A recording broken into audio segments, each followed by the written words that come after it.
আমরা অনেকেই রিজিক নিয়ে অনেক চিন্তা করে থাকি, অনেক টেনশন করি, অথচ রিজিক আমাদের নির্ধারিত এবং চেষ্টার ফলেও রিজিক পরিবর্তন হয়। আল্লাহ তাআলার কথা, আল্লাহ সুবহানাহু ওয়া তাআলা সূরা আত-তালাকে আয়াত নং ৬৫-তে উল্লেখ করেছেন, তিনি তোমাদের এমন উৎস থেকে রিজিক দান করবেন যা তোমরা কখনো কল্পনাও করনি।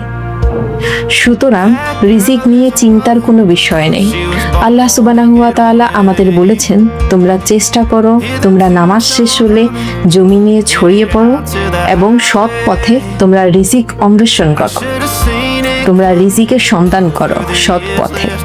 তোমার মধ্যে যদি সততা থাকে, তোমার মধ্যে যদি চেষ্টা থাকে, তাহলে রিজিক আল্লাহ খুব সুন্দরভাবে বন্টন করে দিবেন। সুতরাং রিজিক নিয়ে টেনশন বা চিন্তা করার কোনো কারণ নেই। আর সব সময় নিজের স্যাটিসফ্যাকশনটাই সবচেয়ে বড় রিজিক।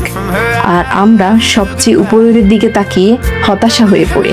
আমাদের উচিত আমাদের চেয়ে যারা অসহায়, আমাদের চেয়ে যারা নিচে আছে তাদের দিকে তাকানো, তাহলে আমরা মনে প্রাণে শান্তি পাবো। সুতরাং আল্লাহর ফয়সালা উত্তম ফয়সালা।